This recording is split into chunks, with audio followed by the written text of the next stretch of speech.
Bismillahirrahmanirrahim. In the name of Allah, the most beneficent and the most merciful. Welcome you all again in the virtual learning system of Pakistan International School, Taif, Saudi Arabia. Dear students, as you know that this is Pakistan International School, Taif, virtual class for class second year students, subject computer science, and today is our 56th lecture. Teacher name Imran Ahmed. Dear students, as you know that in the previous lecture we have started the lab activities of chapter number 8 which were related with the classes and the objects. The question, write a program, C++ program implementing a class with the name circle having two functions, the name getRadius and the calculated area cal area. The function should get the values from the radius from the user defined user and then calculate the area of the circle and display the result. We have then this program. Today is our topic. The next question, write a program, C++ program implementing inheritance. Inheritance between what? Inheritance between employee and manager. So employee is our base class and manager is our derived class. So with the help of inheritance, we will solve this question. Hash include iostream.h, hash include conio.h class. Now the name of the class is employee, which is base class. Opening of the employee class. In the employee class, we have make a simple function, member function of employee show e. E means employee. E is representing employee. Now inside the definition of the show e function, see out I am in base class. When it will be called, we will call this function with the help of derived classes manager when we will create the object. So next function is next class name, class manager. Now manager is the derived class. From where it is derived? It is derived from the employee class.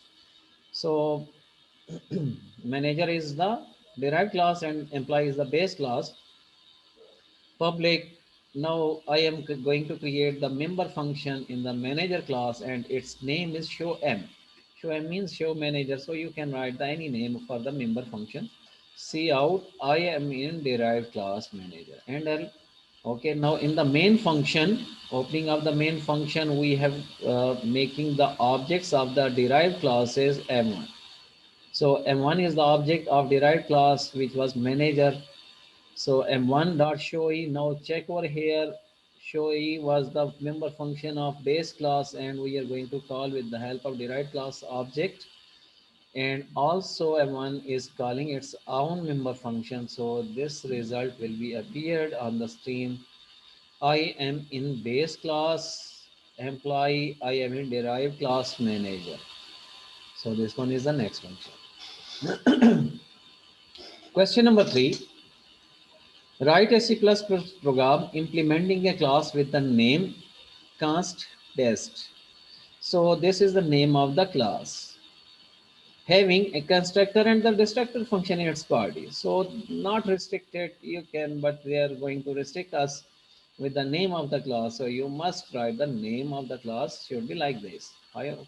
For this purpose, iostream.h hash include conio.h. Now the name of class is const is the name of the class. In the constructor destructor, I told you that we cannot use the member function as a private in the constructor as well as destructor. So all will be public over here. Destructor not even void. I cannot use the void over here. So this is the name of the constructor function and name of class is same. So over here we have write the definition, simple definition, simple message is I am a constructor. Similarly, for the destructor, we use a tilde operator before the name of the member function. So this one will be calling the destructor function.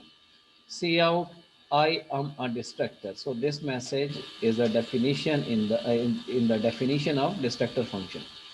When we will call any, when we create any object of this class, so let's say cd1. CD1 is the object of this class. So whenever we will create this object, these functions, these two functions, member functions, these two constructor and destructor will be called automatically, and the message will be appeared on the screen. I am a constructor, and the second message will be I am a destructor. This message will be appeared on the screen.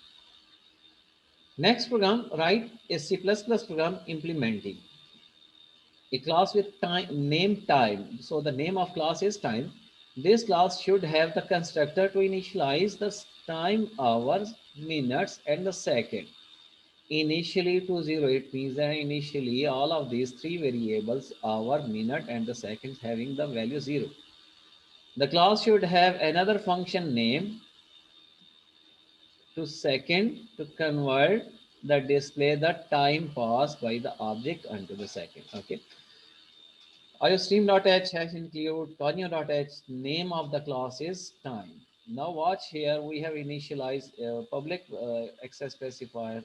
We are going to take the three variables, three data members, and hour is 0, minute is 0, and the second is 0. Now with the time, this is the constructor function. Int h, int m, and int second. From where it will get the value, we will assign hour to h, minute, and second. So to convert into the second, all of these values will be converted into second. Second is equal to hour multiplied by 60 multiplied by 60.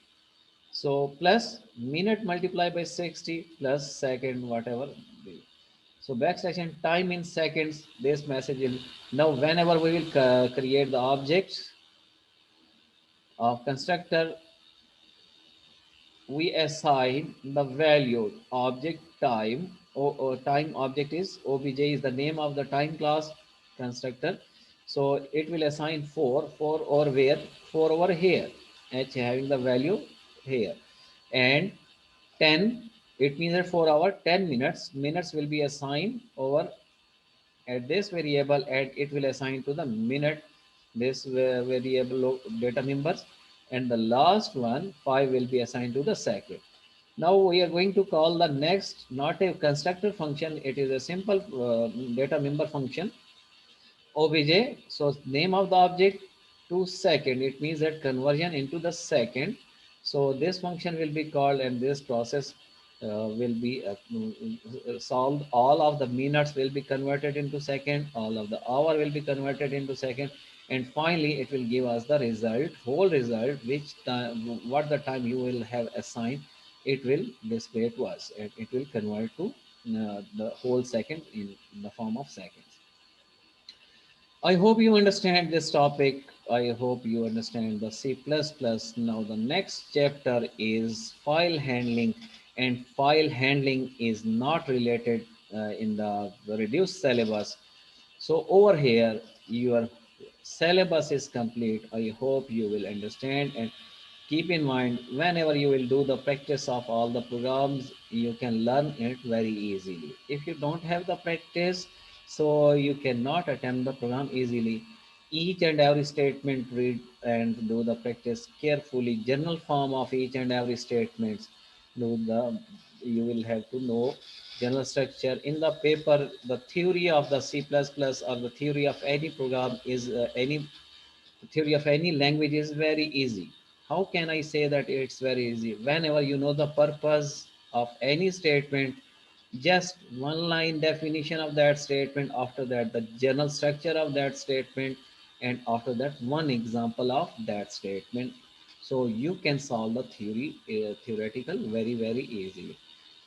Practice this one in the idea of all the programs I show you, all the activities we have solved, lab activities we have solved.